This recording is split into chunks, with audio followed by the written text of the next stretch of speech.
I forgot to add some things in part 1, so now I'm making a part 2. Pretend that this swatch is base section 1, just much smaller. So pretend this is row 36 rather. And what we're going to do is we're going to crochet to the end. And this is the first row of edging. So what we're going to do is turn the thing 90 degrees, find a hole, and crochet, and just go through all of these holes between the stitches. They should be really easy to find. The one closest to the edge, like it'd be this one and this one and this one that you go into. And just keep going round. If you want, when you reach a corner, it'll be a gradual corner for you, not for this little tiny thing though. If you feel like it, you can make an increase in one of the corner stitches to sort of smooth it out, but use your own discretion. You don't really need to do it that much, or at all if you don't want to. Okay, now that you're done row 36, you should have one row of edging around the entire thing. In the pattern, my diagram says to slip stitch into this first stitch. You can if you want to, but you don't have to. You can work it in continuous rows too. It doesn't really matter. The thing is, though, is just make sure you do a row 37 so that you have 2 rows of edging, and just do 1 stitch in each stitch for row 37. Do not do any increases on the corners. Alright, I've just finished the last stitch of row 37, so now the whole edge has 2 rows of edging. To finish off, we're going to cut the yarn, pull the yarn through, and thread the new tail into a yarn needle. So you should have something that looks like this right now. This is the last stitch, and what we're going to do is put our yarn needle through the next stitch from the back,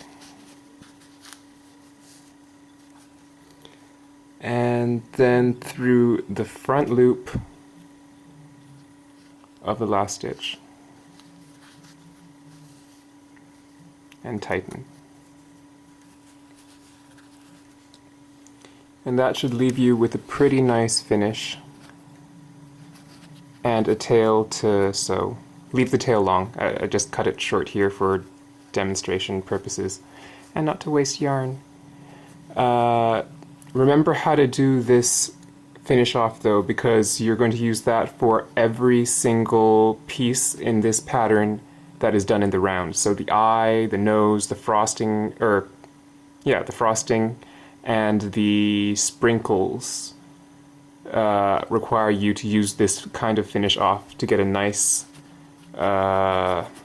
edge. Now that we have base section 1 complete, we're going to leave this tail for later, and we're going to start with base section 2 by picking up stitches between the edging and rows 1 to 35. You'll be using tan yarn, but I'm going to use aqua color yarn just so that you can see the color difference in the stitches being picked up. So the first thing you're going to do is make a slip knot. And put it on your hook, then tighten. Now find the place you want the zipper to start. Like, suppose the zipper will go here. This is the side of the bag, so the zipper will start about here, say. So put the hook in 2 rows in on the inside of the edging, and then out the adjacent hole.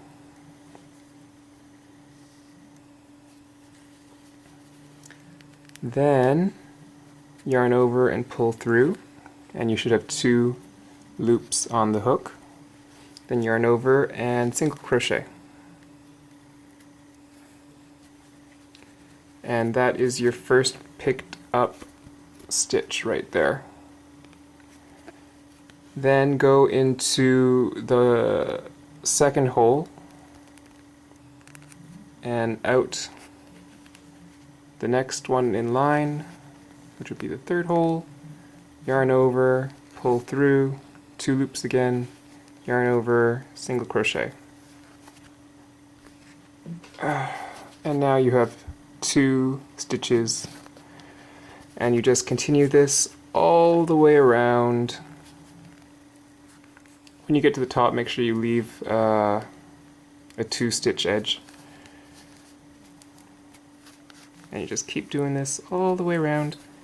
And you're going to go around and then slip stitch into the first stitch, then chain, turn, and go all the way around again, slip stitch into the turning chain, all the way around again, slip stitch to the turning chain, and then around and stop here. So the last row will just be a U shape. I think that covers everything now. I hope I haven't missed anything. Best of luck to anyone trying the pattern out.